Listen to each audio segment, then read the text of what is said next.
దయచేసి స్థలంలో ఉంచండి, ప్రార్థించుకుంటాం. మహోన్నతుడైన మా పరమ తండ్రి, నీ పరిశుద్ధ నామములు వందనములు వందనములు స్తుతులు స్తోత్రం. ఈ ఉచిత కృపలో మమ్మల్ని భద్రపరిచి కాచి కాపాడి సంరక్షించి మా జీవితాల్లో మరి యొక్క ఆశీర్వాదకరమైనటువంటి ప్రభు దినమును అనుగ్రహించి ఈ దినమును ప్రభా ఈ విధంగా మేము ఎవరి గృహాల్లో వారం ఉంటూ మరి ప్రభా ఆరాధనను ఆన్లైన్ ద్వారా మేము వినుటకు అనుసరించుటకు ఇచ్చిన కృపను బట్టి నీకు వందనాలు. అయినా మరి ఈ ఆరాధన ప్రారంభిస్తూ ఉంటుండగా మీరే మా మధ్య ఆత్మస్వరూపుడే సంచరించండి, బలహీనులకు బలం అనుగ్రహించండి. మీ యొక్క ఆత్మీయ తలంపులను ఆలోచనలను అనుగ్రహించండి. ఆత్మతో సత్యంతో నిన్ను ఆరాధించుటకు మమ్మలను త్వరపెట్టండి. యేసు పరిశుద్ధ నామమున ప్రార్థించి వేడుకొంచున్నాం తండ్రి, ఆమేన్. నామం నుండి పాట సంఖ్య 104 ఆకాశమందున్న ఆసీనుడా నీ తట్టు కన్నెత్తుచున్న పాట పాడుతూ దేవుని మహిమపడతాం. ఆకాశమందున్న ఆసీనుడా నీ తట్టు కనులెత్తుచున్నాను, నేను నీ తట్టు కనులెత్తుచున్నాను. ఆకాశమందున్న ఆసీనుడా నీ తట్టు కనులెత్తుచున్నాను, నేను నీ తట్టు కనులెత్తుచున్నాను.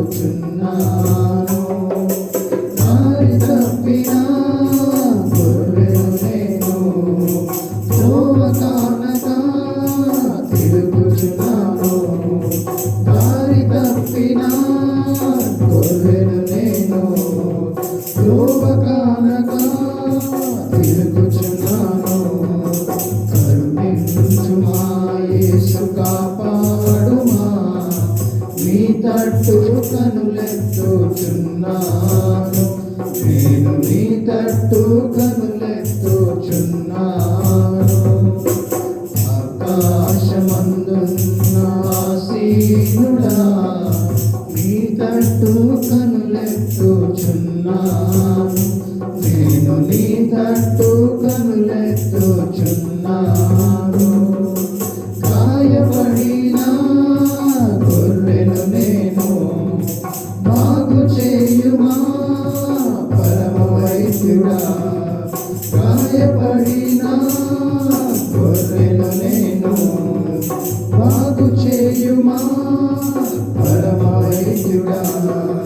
కరుణించుమా యేసు కాపాడుమా, నీ తట్టు కనులెత్తుచున్నాను, నేను నీ తట్టు కనులెత్తుచున్నాను. ఆకాశమందున్న ఆసీనుడా నీ తట్టు కనులెత్తుచున్నాను, నేను నీ తట్టు కనులెత్తుచున్నాను. పాప ఊబిలో పడి ఉన్నాను, లేవనెత్తుమా బాగు చేయుమా. పాప ఊబిలో పడి ఉన్నాను, లేవనెత్తుమా బాగు చేయుమా. కరుణించుమా యేసు కాపాడుమా, నీ తట్టు కనులెత్తుచున్నాను, నేను నీ తట్టు కనులెత్తుచున్నాను. ఆకాశమందున్న ఆసీనుడా నీ తట్టు కనులెత్తుచున్నాను, నేను నీ తట్టు కనులెత్తుచున్నాను. హల్లెలూయా. నుండి పాట సంఖ్య 180 బాసిలను సిలువ పాప క్షమ యేసు ప్రభు నీ దివ్య క్షమ అని పాట పాడుకుంటూ దేవుని మహిమపడతాం. బాసిల్లెను సిలువలు పాప క్షమా యేసు ప్రభు నీ దివ్య క్షమా.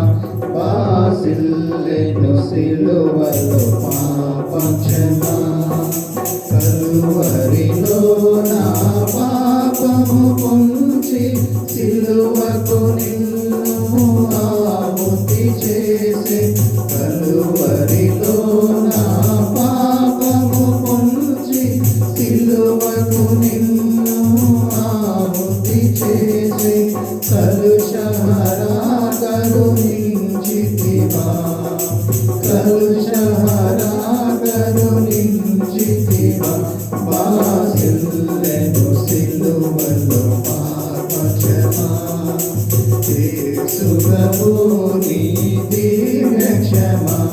బాసిల్లెను సిలువలో పాప క్షమా దోషము చేసినది నేనే కదా మోసముతో బ్రతికిన నేనే కదా దోషము చేసినది నేనే కదా మోసముతో బ్రతికిన నేనే కదా మోసితివా నా శాపవరం మోసితివా నా శాపవరం బాసిల్లెను సిలువలో పాప క్షమా యేసు ప్రభు నీ దివ్య క్షమా బాసిల్లెను సిలువలో పాప క్షమా పాపము చేసి గడించితి మరణం శాపమేగా నాదించినది పాపము చేసి గడించితి మరణం శాపమేగా నాదించినది కాపరివైనను బ్రోచితివి కాపరివైనను బ్రోచితివి బాసిల్లెను సిలువలో పాప క్షమా యేసు ప్రభు నీ దివ్య క్షమా బాసిల్లెను సిలువలో పాప క్షమా నీ మరణపు వేదన వృధ కాదు నామది నీ వేదనలో మునిగే నీ మరణపు వేదన వృధ కాదు నామది నీ వేదనలో మునిగే క్షేమము కలిగెను హృదయములో క్షేమము కలిగెను హృదయములో బాసిల్లెను సిలువలో పాప క్షమా యేసు ప్రభు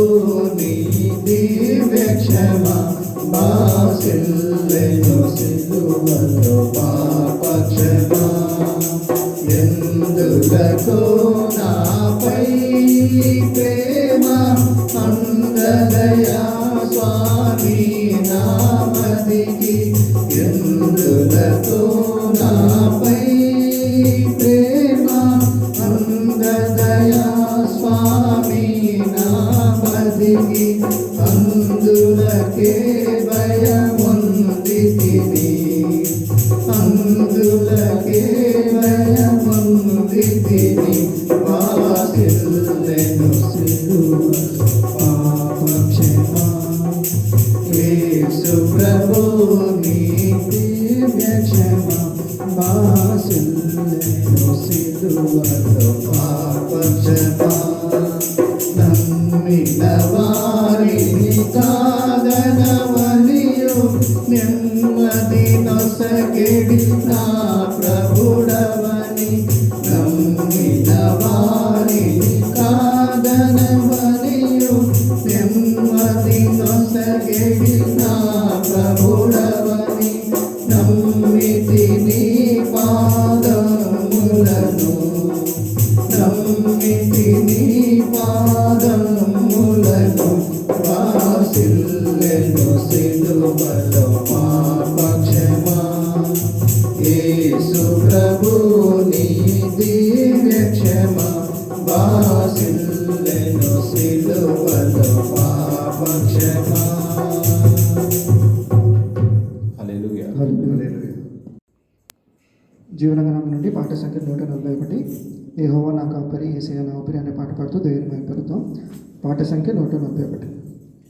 యెహోవా నా కాపరి యేసయ్య నా ఊపిరి నాకు లేమి లేదు లోయలలో లోతులలో యెహోవా నా కాపరి సంద్రములో సమరములో యేసయ్య నా ఊపిరి యెహోవా నా కాపరి పచ్చిక గల చోట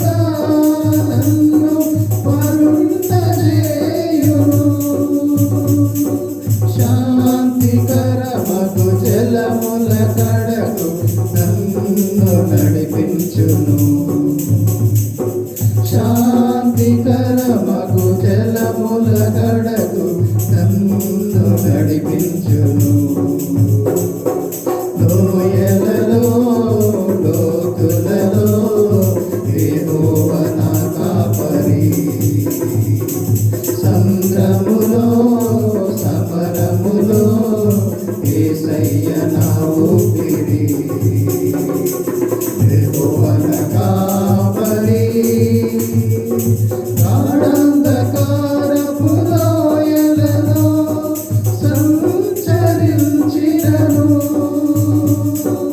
అపాయమేమియు కలుగదు నాకు నీకు తోడుండగా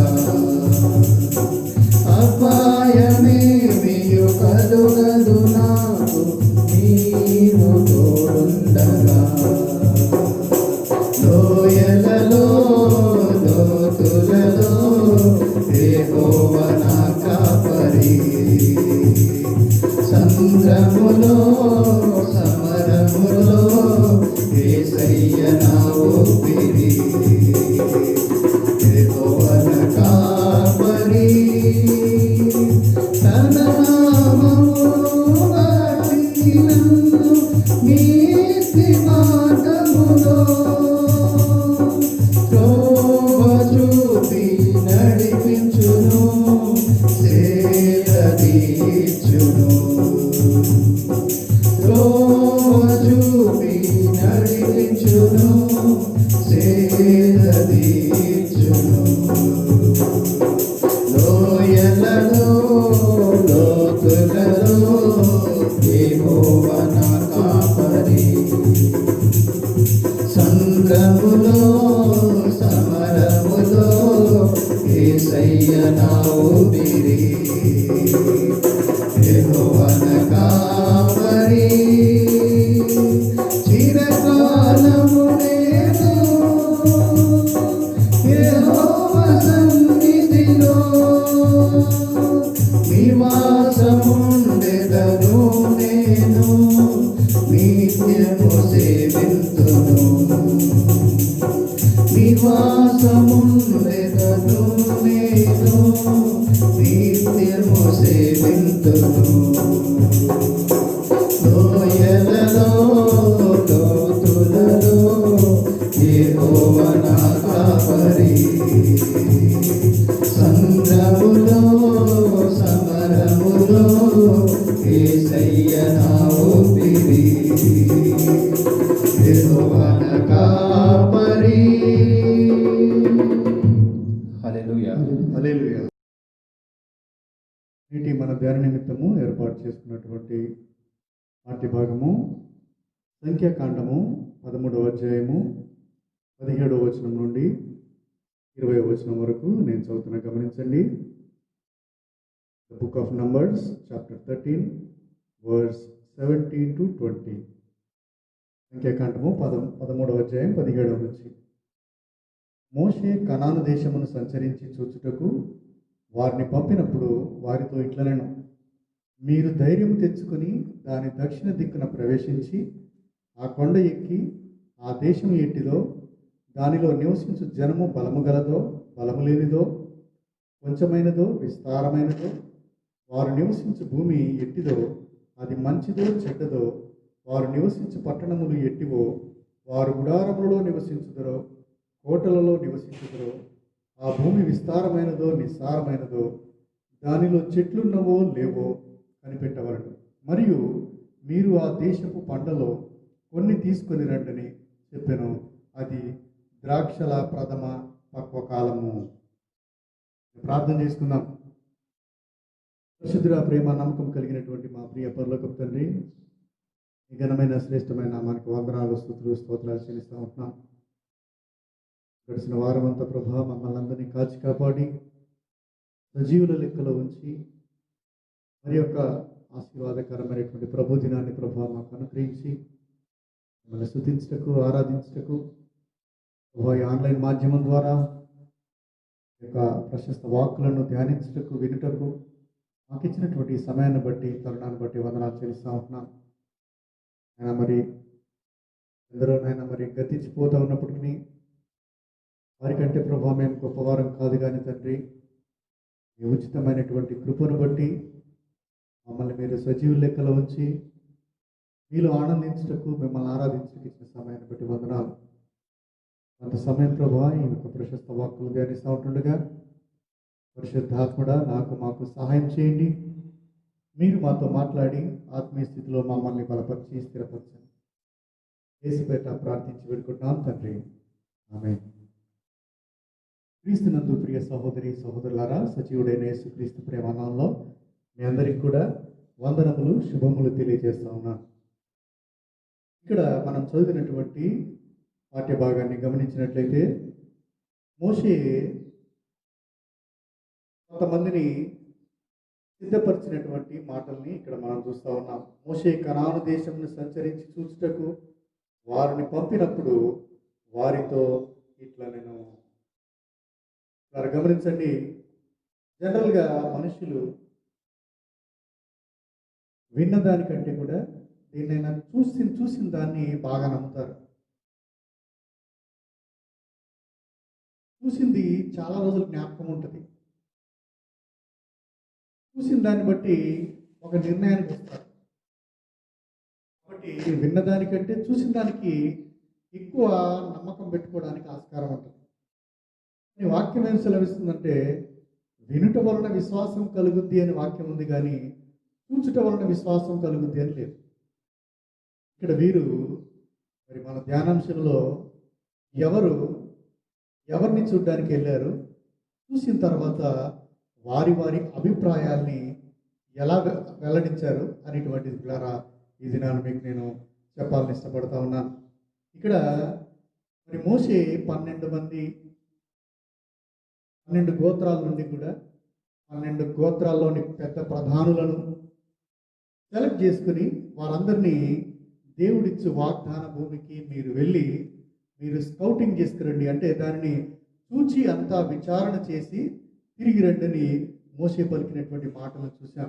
ఇక్కడ చూడండి, 13వ అధ్యాయము 1-2 వచనాల్లో యెహోవా మోషేకు ఇలాగ సెలవిచ్చెను, నేను ఇశ్రాయేలీయులకు ఇచ్చుచున్న కనాను దేశమును సంచరించి చూచుటకు నీవు మనుషులను పంపుము. వారి పితరుల గోత్రములలో ఒక్కొక్క దాని నుండి ఒక్కొక్క మనిషిని మీరు పంపవలను. వారిలో ప్రతివాడు ప్రధానుడై ఉండవలెను. మోషే యెహోవా మాట విని పారాను అరణ్యము నుండి వారిని పంపెను అనేటువంటి మాట ఇక్కడ చూస్తాం. అంటే దేవుడే మోషేకి ఆజ్ఞాపిస్తాడు, వీరి యొక్క అరణ్య యాత్రలో ఐగుప్తు దేశాన్ని విడిచి కనాను దేశం వైపు నడుస్తున్నటువంటి వీరి ప్రయాణంలో మనం ధ్యానిస్తున్నటువంటి అంశంలో వీరందరూ కూడా సీను అనేటువంటి అరణ్యంలో ఉన్నారు. సీను అనేటువంటి అరణ్యంలో కాదేశు అనేటువంటి ప్రాంతంలో ఉన్నారు. ఇక ఆ ప్రాంతం దాటిన తర్వాత చాలా దగ్గరగా కనాను దేశం ఉంది. కాబట్టి అప్పుడు దేవుడు అంటాడు కదా మోషేతో, మోషే 12 గోత్రాల నుండి ప్రధానులను ఏర్పాటు చేయి, ఆ 12 మందిని కూడా నేను మీకిచ్చి వాగ్దాన దేశాన్ని చూచుటకు వేగుల వారిగా వేగు చూచుటకు పంపించు. గమనించండి పిల్లరా, తెలుగులో అయితే వేగుల వారు అంటారు, ఇంగ్లీష్లో అయితే స్కౌటింగ్, అంటే వారిని విచారణ చేసి చూసి అక్కడ విషయాలను తెలుసుకొని వచ్చేటువంటి వారు అంటారు, స్కౌట్స్. ఈ రకంగా ఒక 12 మంది నువ్వు ఏర్పాటు చేసుకో. అంటే కింద మనం అంతా చదివినట్లయితే మరి ప్రతి గోత్రము నుండి కూడా ఒక 12 మంది లిస్ట్ పేర్లన్నీ కూడా మరి 3, 4, 5, 10 వచనం, 11, 12, 16 వచనం వరకు కూడా 15 వచనం వరకు కూడా మరి ఆయన 12 మందిని ఎన్నుకుని వారందరికీ వారితో ఇప్పుడు మోషే మాట్లాడుతూ ఉంటాడు మనం చదివిన దాంట్లో.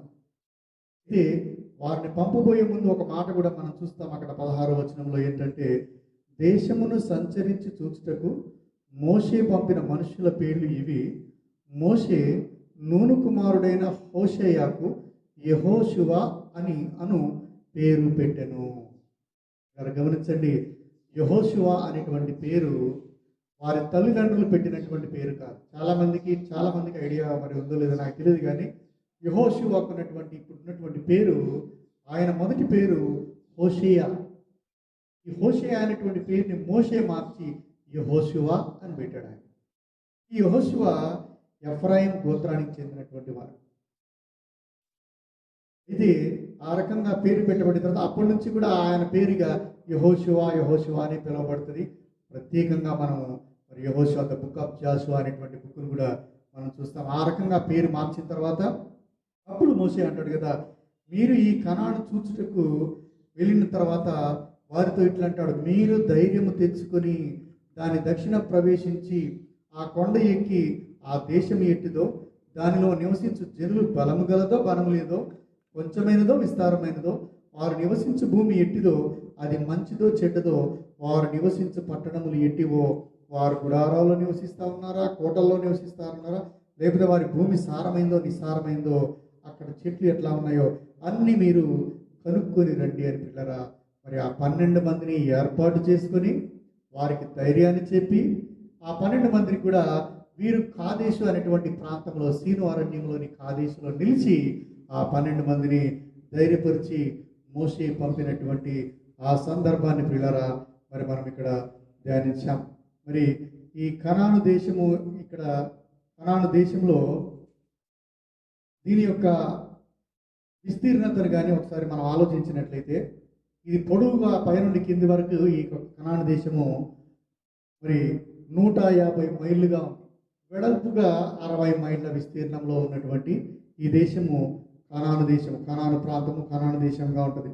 ఇదే 13వ అధ్యాయము మరి 20, 21, 22 వచనాలు చూసినట్లయితే, కాబట్టి వారు వెళ్ళి సీను అరణ్యం మొదలుకొని హమాతుకు పోవు మార్గముగా రెహోబు వరకు దేశ సంచారము చేసిరి. వారు దక్షిణ దిక్కున ప్రయాణం చేసి హెబ్రోనుకు వచ్చిరి. అక్కడ అనాకీయులు అహిమాను, కేషయి, తలమయి అను వారుండిరి. ఆ హెబ్రోను ఐగుప్తులోని సోయరు కంటే 7 ఏళ్ళు ముందుగా కట్టబడెను అనేటువంటి పిల్లరా మాటలు ఇక్కడ మనం చూస్తాం. మోషే చెప్పినట్టుగా వారి ప్రయాణాన్ని వారు సాగించారు. ప్రయాణాన్ని సాగించి మరి దక్షిణ దిక్కు నుండి పైకి ఎక్కుతా ఉన్నారు. ఎట్లా ఉంటుందంటే మరి కనాను దేశానికి అంతటికి కూడా కింద ఉన్నటువంటి ప్రాంతమే ఇప్పుడు మనం చదువుతున్నటువంటి కాదేశు అనేటువంటి ప్రాంతం. ఈ కాదేశు తర్వాత ఇక ఒక కొండ ఎక్కి దిగిన తర్వాత అంతా కూడా కనాను దేశము ప్రారంభమైపోద్ది. ఆ కనాను దేశం ప్రారంభంలో వీరు మరి కాదేశు నుండి అదేవిధంగా హెబ్రోను వరకు, హెబ్రోను నుండి పైన ఉన్నటువంటి మరి రెహోబు వరకు కూడా దేశ సంచారాన్ని చేసి తిరిగి మళ్ళీ వీరున్నటువంటి స్థలానికి వారు వచ్చినట్టుగా పిల్లరా మనం చూస్తాం. అయితే మరి వారి ప్రయాణంలో వారు ఎష్కోలు లోయలోనికి వచ్చి అక్కడ ఒక గెలగల ద్రాక్ష చెట్టు యొక్క కొమ్మను కోసి దండెతో 2 మోసిరి. మరియు వారు కొన్ని దానిమ్మ పండ్లను కొన్ని అంజూరు పండ్లను తెచ్చిరి. ఇశ్రాయేలీలు అక్కడ కోసిన ద్రాక్ష గెలను బట్టి ఆ స్థలమునకు ఎష్కోలు లోయ అని పేరు పెట్టబడెను. క్రీస్తునందు ప్రియమైన వారులారా, మరి దినాన మనం ధ్యానిస్తున్నటువంటి అంశానికి మనం ఏమైనా పేరు పెట్టాలి అని అనుకుంటే ఈ అంశము పేరు ఎష్కోలు లోయ, ద వ్యాలీ ఆఫ్ ఎష్కోల్. ఎష్కోలు లోయ అనేటువంటి మాటకి అర్థం ఏంటంటే ద్రాక్ష గెలలు కలిగినటువంటి లోయ. ఆ లోయ నిండా విస్తారమైనటువంటి చాలా విరివిగా కాసినటువంటి ద్రాక్ష తోటలు కానీ ద్రాక్ష మరి చెట్లు కానీ విస్తారంగా ఉన్నటువంటి లోయే ఎష్కోలు లోయ. వీరు మరి ప్రభువు చెప్పినట్టుగా, ప్రభు ఆజ్ఞాపించినట్టుగా, మోషే చెప్పినట్టుగా 12 మంది బయలుదేరతారు కనాను దేశాన్ని వేగిచూచుటకు. బయలుదేరి ఆ దేశ సంచారం అంతా 40 రోజుల యొక్క ప్రయాణం వీరిది. పై దాకా వెళ్తారు, పైనుండి మళ్ళీ కింది దాకా వస్తారు. వీరికి మధ్యలో హెబ్రోన్ తరుగుద్ది కొండ ప్రాంతము. ఆ తర్వాత ఎష్కోలు లోయ కూడా దొరుకుతుంది. ఆ ఎష్కోలు లోయ నిండా కూడా మరి ద్రాక్ష గెలలు ఉంటాయి. అయితే మోషే వారికి చెప్తాడు, అక్కడ ఎలాంటి పంటలు పండుతాయి, అక్కడ ఉన్నటువంటి పళ్ళలో మీరు కొన్ని తీసుకొని రండి అని చెప్తాడు. ఇక్కడ చక్కని మాటలు చూస్తాము.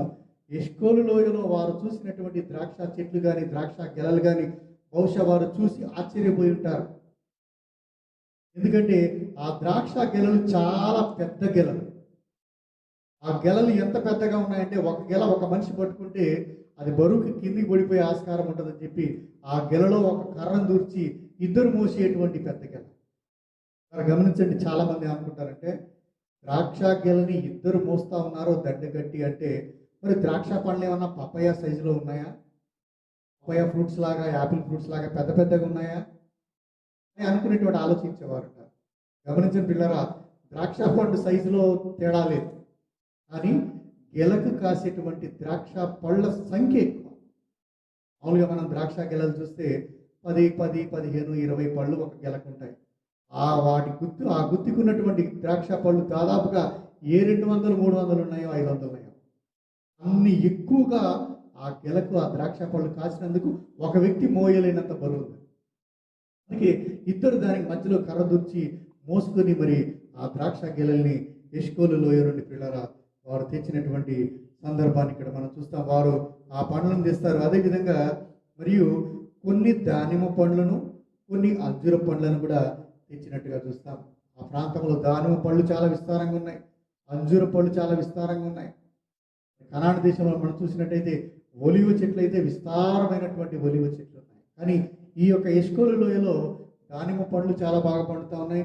అదేవిధంగా మరి అంజూర పండ్లు చాలా ఉన్నాయి. విస్తారమైనటువంటి ద్రాక్ష పండ్లు ఉన్నటువంటి స్థలము.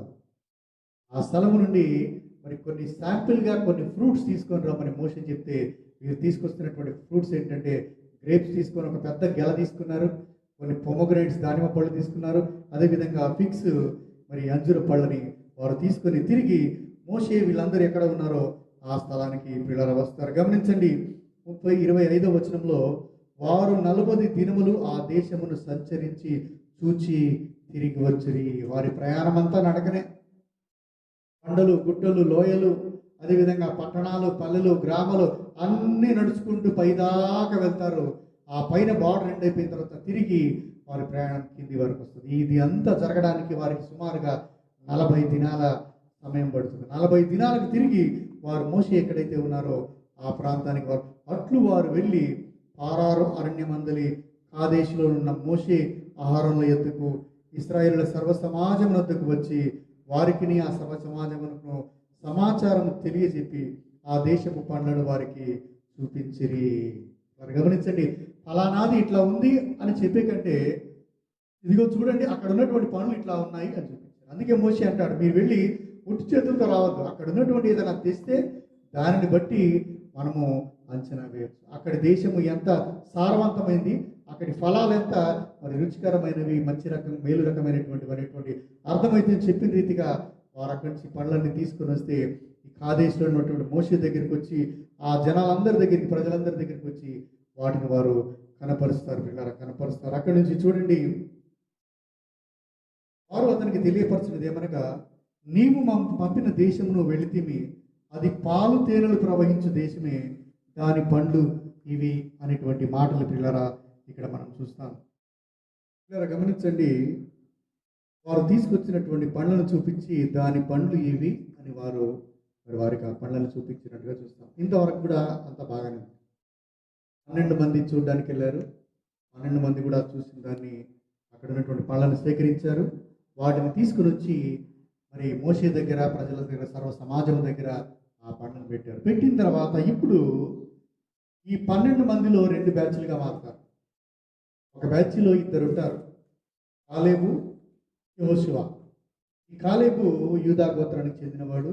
అదేవిధంగా మరి యెహోషువ ఎఫ్రాయిం గోత్రానికి చెందినవాడు. వీరిద్దరి వర్షను వేరే ఉంటుంది, 10 మంది చెప్పేటువంటి వర్షను వేరే ఉంటుంది.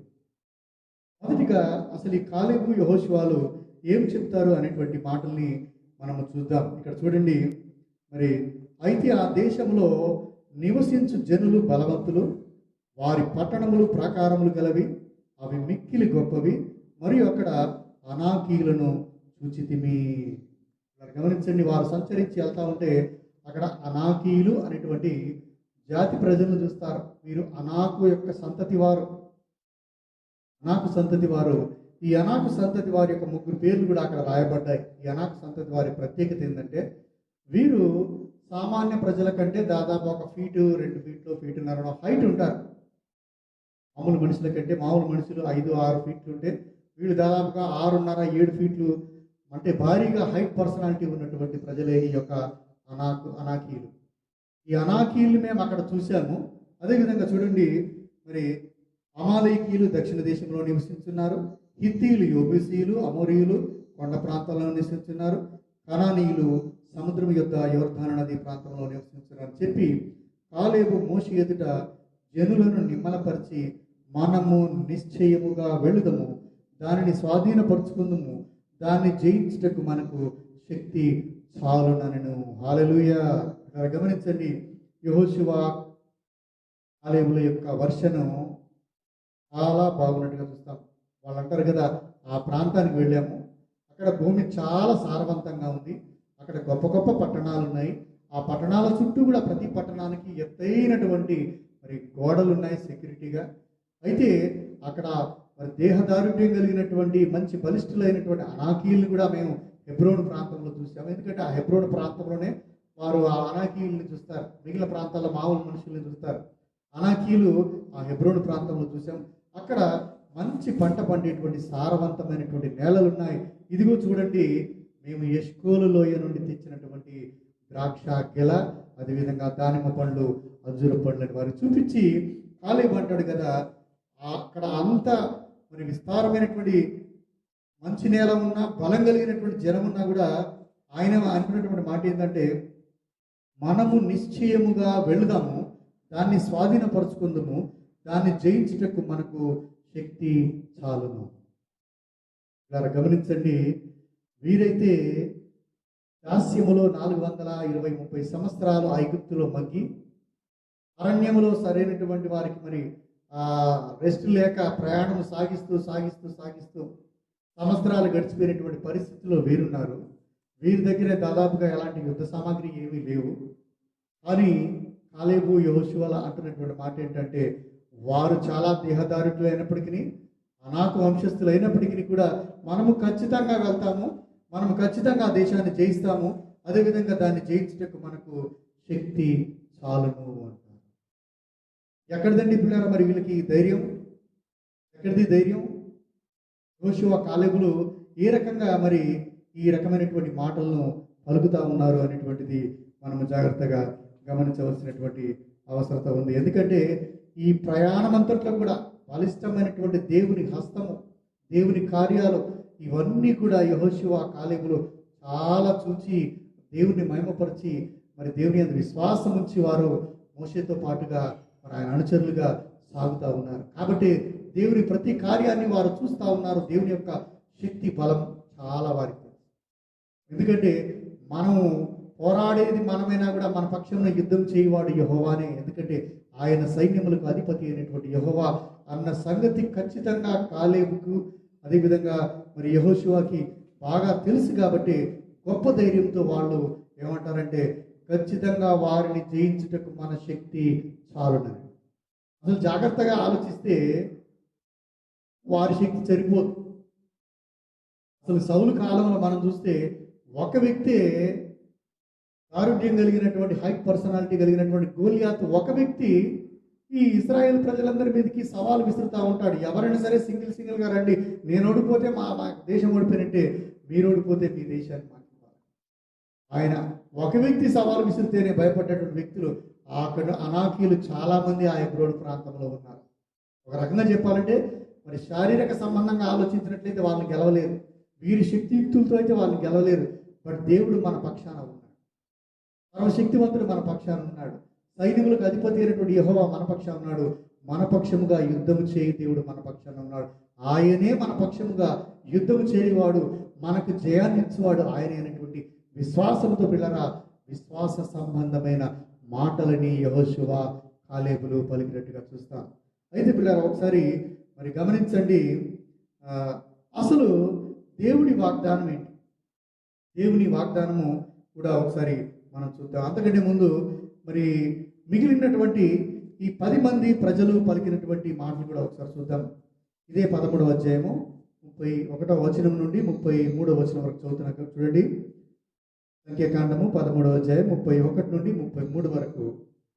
అయితే అతనితో కూడా పోయిన మనుషులు, ఆ జనులు మనకంటే బలవంతులు, మనము వారి మీదికి పోజాలమనిరి, మరియు వారు తాము సంచరించి చూసిన దేశమును గురించి ఇశ్రాయేలీయులతో చెడ్డ సమాచారం చెప్పి, మేము సంచరించి చూసిన దేశము తన నివాసులను భక్షించు దేశము, దానిలో మాకు కనబడిన జనులందరూ ఉన్నత దేహులు, అక్కడ నెఫీలీయుల సంబంధులైన అనాకు వంశపు నెఫీలీయులను చూచితిమి, మా దృష్టికి మేము మిడతల వలె ఉంటిమి, వారి దృష్టికి అట్లే ఉంటిమి అనేటువంటి మాట పిల్లరా ఇక్కడ మనం చూస్తూ ఉంటాం. 10 మంది, ఇద్దరి మాటలేమో వేరే ఉన్నాయి. గొప్ప విశ్వాసము కలిగి ఖచ్చితంగా మేము జయిస్తాము అనేటువంటి విశ్వాసం మాటలేమో కాలేబు యెహోషువ పలికారు. ఈ 10 మంది మాత్రం పలుకుతున్నటువంటి మాటలు ఏంటంటే, అక్కడ దేహదారుఢ్యులు ఉన్నారు, అక్కడ నెఫీలు లాంటి అనాకు వంశస్థులు ఉన్నారు, వాళ్ళు చాలా బలమైన వారు, వారిని మనం ఎదుర్కోలేము, వారు ఖచ్చితంగా మన జనులందరినీ సంహరిస్తారు, వారి చేతిలో కత్తివాత పడి మనం మరణించాల్సిందే. అదేవిధంగా అంటారు కదా, ఇంకొక చాలా విచారకరమైనటువంటి మాట ఏమంటారంటే, వారి దృష్టికి మేము మిడతల వలె కనబడుతున్నాం. వారి దృష్టికి మేము మిడతల వలె కనబడతా ఉన్నాం. అదేవిధంగా మా దృష్టికి మేము మిడతల వలె ఉంటిమి, వారి దృష్టికి అట్లే ఉంటిమి. ఇలా గమనించండి, వీరు చూచి వచ్చిన తర్వాత వారి మాటలు ప్రత్యేకంగా ఉన్నాయి, వీరి మాటలు వేరే ఉన్నాయి. వీరి మాటలు ఎట్లా ఉన్నాయంటే, తమను తాము చాలా బలహీనులుగా ఊహించుకొని పలుకుతున్న మాటలు ఉన్నాయి. తమను తాముగా మా దృష్టికి మేము వాళ్ళ దగ్గర మేము మిడతల్లాగా ఉన్నామంటే, వీరు ఎట్లా పోల్చుకుంటా ఉన్నారంటే, మేము చాలా బలహీనులము, శక్తి లేని వారం వారి దగ్గర. ఒకవేళ అసలు మాకు దేవుడు సాయం చేస్తాడో లేడో, మాకు దేవుడు విజయాన్ని ఇస్తాడో లేడో, వారి దగ్గరికి వెళ్తే వారి చేత కత్తి చేత హతమవుతాము అనేటువంటి మరి ఒక భయంతో కూడిన, అవిశ్వాసంతో కూడిన, అల్ప విశ్వాసంతో కూడినటువంటి మరి మాటల్ని పిల్లరా ఈ 10 మంది పలికినట్లుగా మరి ఇక్కడ చూస్తాం మనం. యోహాను సువార్త మరి 20వ అధ్యాయం 27వ వచనంలో చూస్తాం. అక్కడ ఉన్నటువంటి పునరుద్ధాన ప్రత్యక్షతల సందర్భంలో 10 మంది శిష్యులు కూడా మరి ఒక మేడగదిలో వాళ్ళు తలుపులు వేసుకుని ఉన్నప్పుడు యేసు ప్రభుల వారికి ప్రత్యక్షమైనప్పుడు కాసేపు మాట్లాడి మరి ఆయన వెళ్ళిన తర్వాత అప్పుడు మరి తోమా ఆ గదిలోకి వచ్చిన తర్వాత వాళ్ళందరూ అంటారు, మేము ప్రభువుని చూసామంటే, అప్పుడు తోమా అంటాడు కదా, ఆయన గాయములో వేలు పెట్టి నేను ముట్టుకొని చూస్తే కానీ మరి నేను నమ్మనంటాడు. గమనించండి, అప్పుడు ప్రభు తిరిగి మరొకసారి కనబడ్డప్పుడు తోమాతో అంటాడు, తోమా, చూచి నమ్మిన వాడి కంటే చూడక నమ్మినవాడు ధన్యుడు అనేటువంటి మాట. అదేవిధంగా అంటాడు కదా, నీవు అవిశ్వాసివై ఉండక విశ్వాసివై ఉండు అనేటువంటి మాటల్ని తోమాని మరి గద్దించినట్టుగా ప్రభు మాటలు పిల్లలు చూస్తాం. వీరి జీవితాల్లో మరి ప్రయాణం అంతా కూడా గొప్ప గొప్ప అద్భుతాలు చూశారు. మన్నా భుజిస్తూ ఉన్నారు, రాత్రికాల సమయంలో మరి దేవుని మేఘస్తంభం వెలిగిస్తూ ఉంటే, వెచ్చదనాన్ని ఇస్తూ ఉంటే దాని దగ్గర నడుస్తూ ఉన్నారు. రాత్రి ఎండ తగలకుండా మరి పగలు ఎండ తగలకుండా మరి మేఘస్తంభం కింద చల్లగా వారు నడుస్తూ ఉన్నారు. వారిని పోషించుటకు ఆహారం, త్రాగుటకు నీళ్లునిచ్చి నడిపిస్తున్నటువంటి దేవుని అందు విశ్వాసం ఉంచలేని పరిస్థితుల్లో పిల్లరా మరి యొక్క 10 మంది నాయకులు, ప్రధానులు వీళ్ళు ఉన్నట్టుగా పిల్లరా ఇక్కడ మనం చూస్తాం. అసలు మరి దేవుని యొక్క వాగ్దానం ఏంటి, దేవుడు అన్నటువంటి మాటలు ఏంటి? మొదటిగా కాలేబు యెహోషువ అన్నటువంటి మాటలు ఏంటి? రెండవది మిగిలిన ఈ 10 మంది అన్నటువంటి మాటలు విన్నాం. అసలు దేవుడు అన్నటువంటి మాటలు ఏంటి కూడా పిల్లరా ఒకసారి చూద్దాం. నిర్గమకాండము 3వ అధ్యాయము, నిర్గమకాండము 3వ అధ్యాయము 8వ వచనం. Book of Exodus chapter 3 verse 8. కాబట్టి ఐగుప్తీయుల చేతిలో నుండి వారిని విడిపించుటకును, ఆ దేశంలో నుండి విశాలమైన మంచి దేశమునకు అనగా కనానీయులకు, హిత్తీయులకు, అమోరీయులకు, పెరిజీలకు, హివీయులకు, యోబూసీయులకు నివాసమైన పాలు తేనెలు ప్రవహించు దేశమునకు వారిని నడిపించుటకు దిగి వచ్చి ఉన్నాను. హల్లెలూయా. మీరు ఎక్కడైతే దాసులుగా ఉన్నారో ఆ దేశంలో నుండి మిమ్మల్ని విడిపించి కనాను దేశానికి మిమ్మల్ని నడిపించడానికే నేను వచ్చాను. ఇప్పటికీ అక్కడ చెప్పబడినటువంటి ఈ జాతుల వాళ్ళందరూ ఉన్నారు. వాళ్ళందరూ ఉన్నప్పటికీ కూడా వారందరినీ జయించుటకు నేను శక్తినిచ్చి ఆ దేశాన్ని మీకు స్వాస్థ్యంగా ఇచ్చుటకు నేను వచ్చాను అని దేవుడు మాట్లాడుతున్నట్టుగా చూస్తాం. అదే నిర్గమకాండము 3వ అధ్యాయము 17వ వచనంలో పిల్లలు చూడండి, ఐగుప్తు బాధలో నుండి పాలు తేనెలు ప్రవహించే దేశమునకు అనగా కనానీయులు, హిత్తీయులు, అమోరీయులు, పెరిజీయులు, హివీయులు, యోబీసీయుల దేశమునకు మిమ్మును రప్పించదనని సెలవిచ్చితినని వారితో చెప్పుము అనేటువంటి మాట చూస్తాం. మనము ఇంతకుముందు చదివినటువంటి సంఖ్యాకాండం 13వ అధ్యాయంలో వారు అంటారు కదా, కొండ ప్రాంతాల్లో కనానీయులు ఉన్నారు, మరి పలానా ప్రాంతంలో ఆ జాతి వారు ఉన్నారు, తూర్పు దిక్కు ఈ జాతి వారు. ఎక్కడైతే దేవుడు ఎవరి గురించి చెప్పాడో వారందరూ అక్కడ అలాగే నివాసం ఉన్నారు. ఎందుకంటే ప్రభువుకి సమస్తము తెలుసుకున్నారు. ఏ ప్రాంతంలో ఎవరున్నారో, వీరిని ఎట్లా నడిపించాలో, వీరికి ఎట్లా జయాన్ని ఇవ్వాలో, వీరి పక్షమున ఎలా యుద్ధం చేయాలో ప్రభువుకి బాగా తెలిసినట్టుగా చూస్తాం. అసలు ఈ యొక్క వాగ్దానము ఎక్కడి నుంచి వీరికి కలిగింది అనేటువంటిది చూద్దాం. ఒకసారి ఆదికాండము 15వ అధ్యాయము 13వ వచనం నేను చదువుతున్నా, గమనించండి. 13-14. The book of Genesis chapter 15 words 13 and 14. ఆదికాండం 15వ అధ్యాయం 13-14 వచనాలు. ఆయన నీ సంతతి వారు తమది కాని పరదేశమందు నివసించి ఆ దేశపు వారికి దాసులుగా నుందురు. వారు 400 ఏండ్లు వీరిని శ్రమ పెట్టుదురు అనేటువంటి మాట పిల్లరా ఇక్కడ చూస్తాం. ఈ మాట పలుకుతున్నటువంటి సమయానికి మరి ఇస్సాకు పుట్టలేదు. అబ్రహాం శారాలు మాత్రమే ఉన్నారు. వారికి ఇస్సాకు పుట్టలేదు. ఆ అధ్యాయం పైన అబ్రహాం కొంచెము మరి వ్యసనంగా అంటాడు, అయ్యో నా దాసుల్లో ఒక దాసుడే మరి నాకు కుమారుడా అని ఆయన అన్నప్పుడు దేవుడు అంటాడు కదా, ఆకాశ నక్షత్రాల వల్ల నీకు సంతానం నేను కలుగజేస్తానని దేవుడు వాగ్దానం చేసినటువంటి సమయం. ఆ సమయంలోనే దేవుడు అంటాడు కదా, మరి వీరు తమది కాని దేశంలోకి వెళ్తారు. ఎప్పుడు అంటున్నాడంటే ఇస్సాకు పుట్టలేదు, ఇస్సాకు లేడు, మరి యాకోబు లేడు, అదేవిధంగా ఈ 12 మంది వారి సంతానం లేదు. ఆ సంతానం అంతా పుట్టిన తర్వాత వాళ్ళు అప్పుడు యోసేపు అమ్మబడ్డ తర్వాత అప్పుడు ఐగుప్తుకి వెళ్తారు. అంటే కొన్ని 100 సంవత్సరాల ముందు మరి దేవుడు అబ్రహాంతో మాట్లాడుతూ ఉంటాడు. 100 సంవత్సరాల ముందు జరగబోయేది అబ్రహాం చెప్తా ఉంటాడు, నీ సంతతి వారు తమ దేశం కాని దేశానికి వెళ్తారు. అక్కడ వారు 400 ఏళ్ళు బాధపరచబడతారు. ఆ తర్వాత బలమైన హస్తముతో మరి వారిని నేను మరి విడిపించి నడిపించి వాగ్దానం చేసినటువంటి ఇప్పుడు నువ్వు ఉన్నటువంటి కనాను దేశానికి వచ్చిన తర్వాత దీన్ని మీకు స్వాస్థ్యంగా మీ సొత్తుగా ఈ యొక్క ప్రాంతాన్ని మరి నేను మీకు ఇస్తానని పిల్లరా దేవుడు అబ్రహాంకి అప్పుడు వాగ్దానం చేసినట్టుగా చూస్తాం.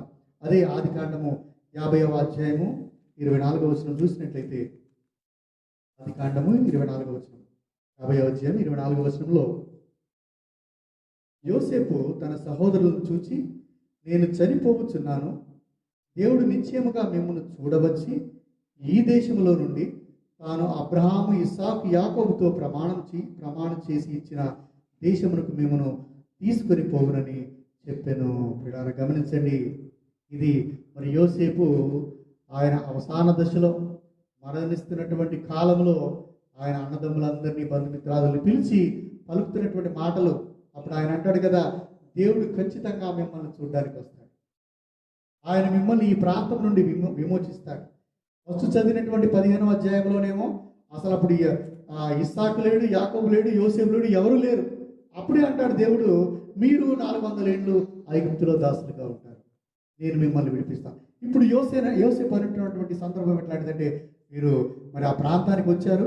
ఆ ప్రాంతానికి వచ్చిన తర్వాత యోసేపు ముసలివాడైన తర్వాత యోసేపు తిరిగి అంటున్నటువంటి మాటలుగా పిల్లరా మరి వీటిని మనం ఇక్కడ చూస్తూ ఉన్నాం. పిల్లరా గమనించండి, మరి దేవుని మాటలేమో అబ్రహాంతోనే అంటాడు దేవుడు. ఇస్సాకు పుట్టక ముందే అంటాడు, ఈ ప్రాంతాన్ని నేను నీకు ఇస్తాను, నీ జనులు పరాయి దేశంలో దాసులుగా ఉంటారు, నేను వారిని విమోచిస్తాను, పాలు తేనెలు ప్రవహించేటువంటి స్థలానికి ఈ యొక్క కనాను ప్రాంతానికి నడిపిస్తానని. అదేవిధంగా మరి యోసేపు కూడా ఆయన సాక్ష్యంలో అంటాడు, దేవుడు ఖచ్చితంగా మిమ్మల్ని చూడవస్తాడు, ఆయన విమోచిస్తాడు, ఆయన మిమ్మల్ని వాగ్దాన భూమికి నడిపిస్తాడు అనేటువంటి మాటలు చూస్తాం. అయితే ఇప్పటి వరకు కూడా మరి కాలేబు యెహోషువ మాటలు చూసాం, 10 మంది ప్రధానుల గోత్రకర్తల మాటలు చూసాం, అదేవిధంగా మరి దేవుడి మాటలు కూడా చూసాం. ఇప్పుడు ఇశ్రాయేలు ప్రజలు వారి మాటలు కూడా పిల్లరా వారు పలికినటువంటి మాటలు కూడా చూద్దాం. 14వ అధ్యాయము 1 నుంచి వచనం నుండి చదువుతా, గమనించండి.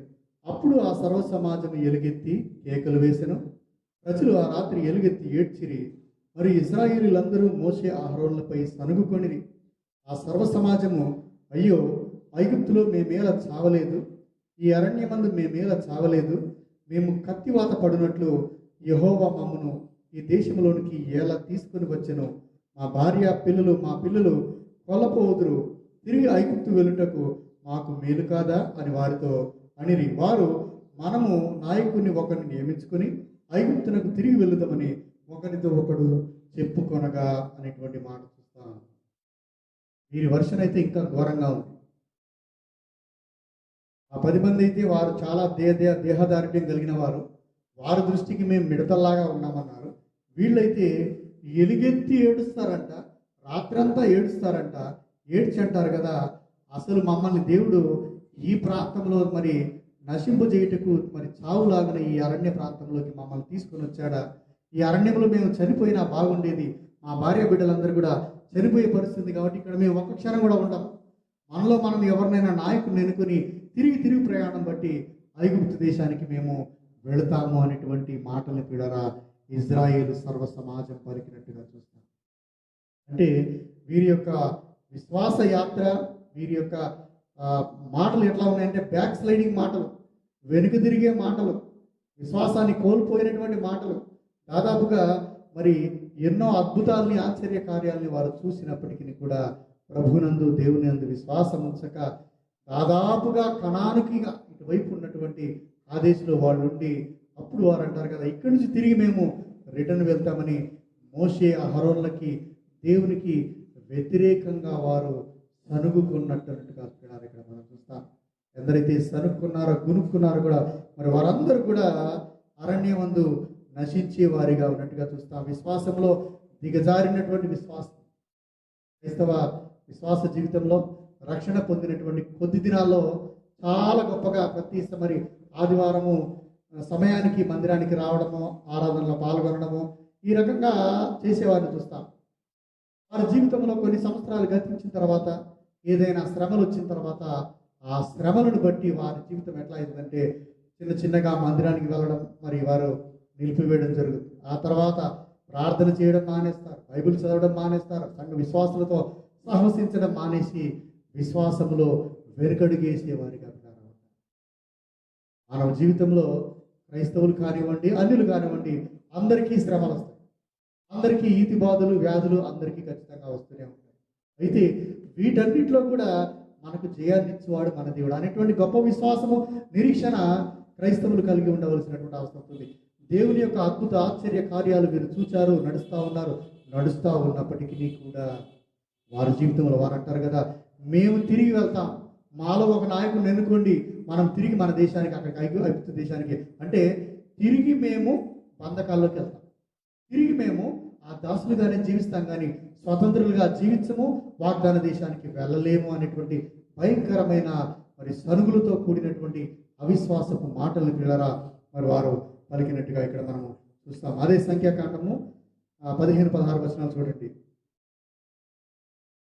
కాబట్టి నీవు ఒక్క దెబ్బతో ఈ జనులను చంపిన ఎడల నీ కీర్తిని గురించి వినిన జనులు ప్రమాణపూర్వకంగా తాను ఈ జనులకు ఇచ్చిన దేశమందు వారిని చేర్చుటకు శక్తి లేక యెహోవా వారిని అరణ్యములో సంచరించిరని చెప్పుకుందరు. ఈ వీరు సనుక్కున్న తర్వాత దేవుడికి చాలా బాధ, చాలా కోపం కలిగిన తర్వాత మోషేతో అంటాడు, అసలు ఈ జనాలందరినీ నేను సంహరిస్తాను, నీ నుండి ఒక గొప్ప జనాన్ని నేను మరి తయారు చేసి వారిని కనాను దేశానికి తీసుకెళ్తానంటే అప్పుడు చాలా ప్రాధేయపడతాడు మోషే దేవుడితో, ప్రభువా అట్లా అనొద్దు, నీవు మరి ఎంతో వాగ్దానం చేశావు, ఈ ప్రజలకి నడిపించావు ఇన్ని సంవత్సరాలు, మరి జనులందరూ ఒకవేళ నువ్వు సంహరిస్తే జనులందరూ కూడా ఏమంటారంటే మరి దేవుడు ప్రమాణపూర్వకంగా తాను ఇచ్చిన జనులకు ఇచ్చిన దేశమందు వారిని చేర్చుటకు శక్తి లేక యెహోవా వారిని అరణ్యమందు సంచరించినని నీకు చెడు పేరు వచ్చే రకంగా ఉంటుంది, నీవు వారిని తీసుకెళ్ళటకు అసలు నీకే శక్తి లేదని జనాలు అనుకుంటారు. ప్రభువా అటువంటి మరి మా మాటలు మనకు వద్దు అనేటువంటి విజ్ఞాపన, ప్రార్థన, మొర మోషే దేవుడికి పిల్లరా పెట్టుకున్నట్టుగా మరి ఇక్కడ మనం చూస్తాం. ఆ ప్రార్థన విన్న తర్వాత దేవుడు మరి తిరిగి వారిని నడిపించడానికి ఇష్టపడతారు. అయితే 30, 33, 37 వచనాలు చూసినట్లయితే,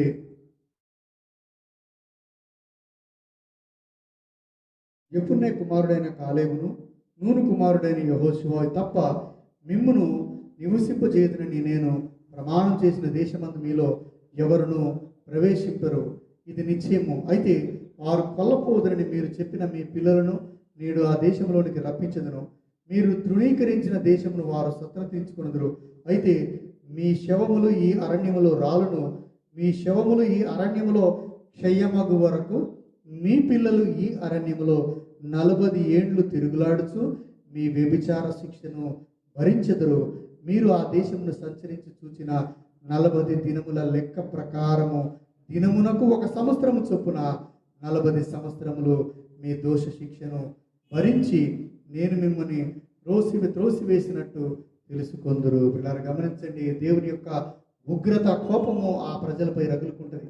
వారందరినీ నిర్మూలన చేస్తా అంటే మోషే చాలా వేడుకుంటాడు, ప్రభా వారిలో మరి స్త్రీలు ఉన్నారు, పిల్లలు ఉన్నారు, అమాయకులు ఉన్నారు, మంచివారు ఉన్నారు, వీరేదో 10 మంది చూసి వచ్చి రాంగ్ ఇన్ఫర్మేషన్ ఇచ్చి అట్లా ఇచ్చినందుకు వీరందరినీ నిర్మూలన చేయటం మరి మంచిది కాదేమో ప్రభా అంటే దేవుడు అంటాడు కదా, 20 సంవత్సరాల పైప్రాయం కలిగినవా, 20 సంవత్సరాల పైప్రాయం కలిగినటువంటి పురుషుల్లో ఆ పైప్రాయం కలిగి కూడా ఎందరైతే నా మీద మరి సరుక్కున్నారో వారందరికీ కూడా ఈ దేశం తిరిగి రావడానికి 40 దినాలు పట్టింది కదా, దినానికి 1 సంవత్సరం చొప్పున 40 సంవత్సరాలు ఇదే అరణ్యంలో మీరు తిరుగుతూ ఉంటారు. ఈ 40 సంవత్సరాలు అక్కడే తిరుగుతూ ఉంటారు. ఎంతవరకు తిరుగుతూ ఉంటారు? ఈ సనుగుడు గునుగుడు పెట్టినటువంటి వ్యతిరేకతను చూపించినటువంటి, అదేవిధంగా మరి వ్యభిచార మనసు అనేటువంటి మాటను కూడా దేవుడు అంటున్నాడు. మీ వ్యభిచార శిక్షను మరి గమనించండి, దేవుడి ఆశ్రయించక మనుషులను ఆశ్రయించి మనుషులను చూసి భయపడిపోయి విగ్రహాలను ఆరాధించేటువంటి అటువంటి విశ్వాస సంబంధమైన సందర్భం వచ్చినప్పుడు దేవుడు వారిని వ్యభిచార తరం వారులారా అంటాడు. ఈ వ్యభిచార మనసును బట్టి, మీ అవిశ్వాసాన్ని బట్టి, మీ సరుగుడు గురుగుడిని బట్టి మీ పిల్లలు ఆ దోష శిక్షను అనుభవిస్తారు. ఎంతకాలం అనుభవిస్తారు? 40 సంవత్సరాలు అనుభవిస్తారు. మీరందరూ మరణించేదాకా అరణ్యంలోనే తిరుగుతూ ఉంటారు. మీరందరూ రాలిపోయిన తర్వాత మీ పిల్లలను, స్త్రీలు, పిల్లలు వీరందరూ కూడా వాగ్దాన దేశానికి ప్రవేశించబోతారు. అదేవిధంగా మీతో ఉన్న వారిలో 2 ప్రవేశిస్తారు. వారెవరంటే మరి మంచి మాటలు విశ్వాసం కలిగినటువంటి కాలేబు, యెహోషువలు మాత్రము, ఈ 12 మందిలో 2 మాత్రమే మరి ఆ యొక్క వాగ్దాన దేశానికి వెళ్ళేవారిగా ఉంటారు అనేటువంటి మాటలు ప్రియరా మరి ఇక్కడ మనం చూస్తాం. క్రీస్తునందు ప్రియ సహోదరి సహోదరులారా, ఈ 13వ అధ్యాయము 14వ అధ్యాయం అంతా కూడా చాలా చక్కగా వీరి యొక్క స్కౌటింగ్ని వివరిస్తుంది, దేశ సంచారాన్ని వివరిస్తుంది. ఒకసారి గమనించండి, ఈ వాగ్దాన దేశమే మరి మన పరలోకంగా దేవుడిచ్చు మన నిత్యరాజ్యంగా ఒకవేళ మనం ఆలోచన చేసినట్లయితే, దానికి సాదృశ్యంగా ఉన్నట్లయితే ఐగుప్తు అనేది పాపానికి సాదృశ్యంగా ఉంది.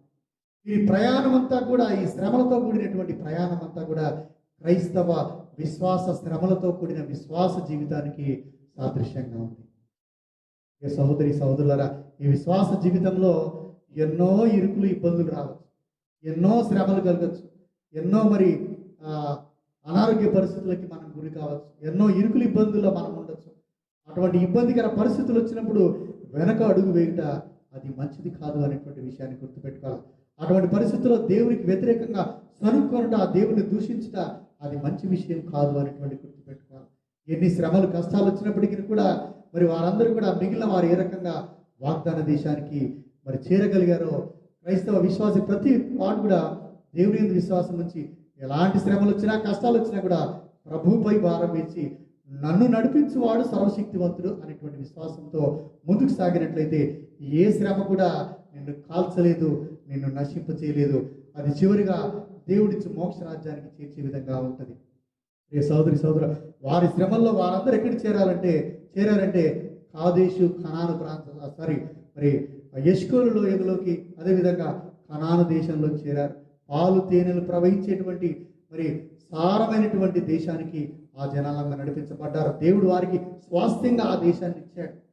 పెద్ద పెద్ద గెలలు కలిగినటువంటి, ద్రాక్ష గెలలు కలిగినటువంటి మంచి పంటలు పండేటువంటి, పాలు తేనెలు ప్రవహించేటువంటి ప్రాంతానికి ఎందుకు వారు వెళ్ళగలిగారు? ఎందుకు కాలేబు యెహోషువలు ఎందుకు వెళ్ళగలిగారంటే వారు దేవునిపై సంపూర్ణమైనటువంటి విశ్వాసాన్ని పెట్టుకున్నారు.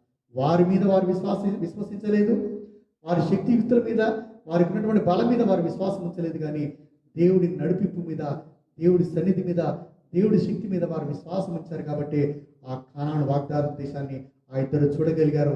మిగిలిన 10 మంది కానీ సనుక్కున్నవారు కానీ వారందరూ అరణ్యంలో నశించినట్టుగా చూస్తాం. ఇక సహోదరి సహోదరుడా, క్రైస్తవ విశ్వాస అరణ్య యాత్రలో ఎన్ని శ్రమలు వచ్చినా ప్రభు యందు విశ్వాసం ఉంచి ఓపికతో మరి మన యొక్క పరుగు పందెంలో పరిగెత్తినట్లయితే, నడిచినట్లయితే ప్రభు ఖచ్చితంగా వాగ్దాన భూమికి, ఆశీర్వాదకరమైనటువంటి స్థలంలోకి, నిత్య జీవానికి, మోక్షానికి ఆయన మనం నడిపించేవాడిగా ఉంటాడనేటువంటి విషయాన్ని గమనించి గొప్ప విశ్వాసంతో ముందుకు సాగాలని కోరుకుంటూ కొద్ది మాటలు దేవుడు మన వెనుకల్లో దీవించి ఆశీర్వదించును కాక. ఆమేన్. దయచేసి అందరూ తల వంచినట్లయితే ముగింపు ప్రార్థన ఆశీర్వాదములతో సెలవు తీసుకుందాం. దానికన్నా ముందు ఈ వారపు బర్త్డేస్ని జ్ఞాపకం చేసుకుందాం. Michael Roy 19th July,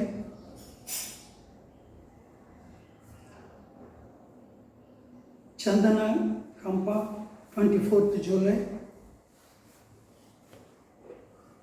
Mrs Sugna Daniel 22nd July, Miss Ruth Roy 22nd July, Mr Sanjay Salve 22nd July, Sunny Paul 27th July. Wedding anniversaries ఏమి లేవు. వీరి నిమిత్తము ప్రార్థనలో జ్ఞాపకం చేసుకుంటూ ముందుకు సాగుదాం. ప్రేమగల పరిశుద్ధుడైన మా పరమ తండ్రి, నీ పరిశుద్ధ నామమునకు వందనాలు స్తోత్రాలు నాయన. నీ ఉచిత కృపలో మమ్మల్ని భద్రపరిచి కాచి కాపాడి మరి ఒక మారు ప్రభు దినమును అనుగ్రహించి ఆత్మతో సత్యంతో నిన్ను ఆరాధించుటకు మీరు మాకు ఇచ్చినటువంటి అర్హతను బట్టి నీకు వందనాలు వస్తుంది. ప్రేమగల నాయన, ఈ వారంలో బర్త్డేస్ ఉన్నటువంటి వారందరినీ జ్ఞాపకం చేసుకోండి. ఈరోజే బర్త్డే అనుగ్రహించబడిన మైకేల్ రాయ్ని దీవించండి. యవనస్తుడు, ఆయన ఉద్యోగాన్ని దీవించండి. ప్రేమగల నాయన, ఇంకా అనేక దయాకిరీటంలో అనుగ్రహించండి. అదేవిధంగా ప్రభా మిస్సెస్ సుగ్నా డానియల్ని, రూత్ రాయ్, వీరిరువురి birthday 22nd July, brother Sanjay Salve 22nd July, Sunny Paul 27th July, Chandana Kampa 24th July. వీరందరినీ ప్రభావ మీరు దీవించి ఆశీర్వదించి అనేక దయా కిరీటములను అనుగ్రహించి దీర్ఘాయుష్మంతులు చేయండి. ప్రేమగలనైనా, ప్రపంచమంతా చాలా ఆందోళనలతో నిండి ఉన్నది. లక్షల మంది ప్రపంచవ్యాప్తంగా మరణించి ఉంటున్నారు. ఆ మరణించినటువంటి వారి గృహములలో ఓదార్పును అనుగ్రహించండి, కృప చూపించండి. ప్రేమగలనైనా, నీకే వందనాలు స్తోత్రాలు.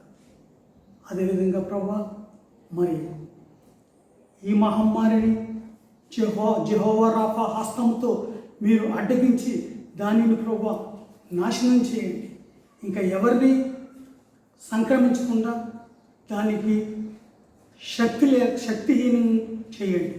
ప్రేమగల నాయన, మరి మా సంఘములో ప్రతి ఒక్క కుటుంబాన్ని జ్ఞాపకం చేసుకో, పేరు వరుసగా జ్ఞాపకం చేసుకో. ముఖ్యంగా నాయన సీనియర్ సిటిజన్స్ బర్నబాస్ దంపతులు, వారిని దీవించండి, ఆశీర్వదించండి.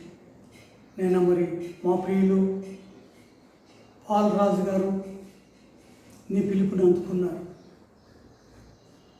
హఠాత్తుగా జరిగినటువంటి ఈ యొక్క మరణమును బట్టి కుటుంబమును, శ్రీమతి మరియమ్మ గారిని, కుమార్తెలను, కుటుంబములను, కుమారుణ్ణి దర్శించి వారికి ఓదార్పును దయచి, స్వస్థతను దయచి, కృప చూపించి. ప్రేమల ప్రభా, నీకే వందనాలు స్తోత్రం. అదేవిధంగానైనా అనారోగ్యంతో బాధపడుతున్నటువంటి హెప్సిబాని జ్ఞాపకం చేసుకున్నాం. లివర్ ఆపరేషన్ చేయాలి అని డాక్టర్లు నిర్ణయించారు. దానికి కావలసినటువంటి వనరుల నిమిత్తము, గవర్నమెంట్ పర్మిషన్ నిమిత్తము ప్రయత్నం చేస్తూ ఉంటున్నారు. నీ సమయంలో, నీ కృపలో, నీ పరిశుద్ధ దేవదూతలను సన్నిధి తోడుగా ఉంచి సర్జరీ చేసినటువంటి సర్జన్స్కు మంచి ఆలోచనలు దయచి విజయవంతంగా ఆమె యొక్క ఆపరేషన్ జరిగించి స్వస్థచిత్తురాలై తిరిగి గృహమునకు తీసుకుని రండి, కృప చూపించండి. ప్రేమల ప్రభా, ఇంకా ఆ విధంగా బలహీనంగా ఉన్నటువంటి వారందరినీ జ్ఞాపకం చేసుకుంటాం. ఈ కృపలో ప్రభా, యెహోవా రాఫాగా అందరికీ మంచి ఆరోగ్యం, బలము, శక్తిని దయచేయి. అయినా మరి ఈ మా సంఘ కార్యక్రమమును వీక్షిస్తున్నటువంటి ప్రతి కుటుంబాన్ని, ఇంకా సంఘము వెలుపల ఉన్నటువంటి వారిని కూడా మరి దీవించండి, ఆశీర్వదించండి. ప్రేమల ప్రభువా, ఈ విధంగా మరి ఒక మారు నీ సన్నిధిలో చేరి మేము సంతోషించి సాహసించే పర్యంతము ఈ కృపాహస్తములకు మమ్మల్ని మేము అప్పగించుకుంటూ మా ప్రభువును ప్రియరక్షకుడైన యేసుక్రీస్తు పరిశుద్ధ నామమున అతి మిక్కిలి వినయముతో ప్రార్థించి వేడుకొంచున్నాం తండ్రి, ఆమేన్. ఇప్పుడు మన ప్రభు అయిన యేసుక్రీస్తు యొక్క కృప, తండ్రి అయిన దేవుని ప్రేమ, పరిశుద్ధాత్మ దేవుని యొక్క అన్యోన్య సహవాసం, కాపుదల, సంరక్షణ, ఆయన ప్రేమించి ప్రియబిడ్డలకు మరి విశేషంగా కార్యక్రమమును వీక్షించి విన్ని ఆమెన్ చెప్పు ప్రతి ఒక్కరికి, ప్రతి కుటుంబంలో ఇప్పుడు నెలప్పుడు సదాకాలము తోడై ఉండుగాక. ఆమేన్.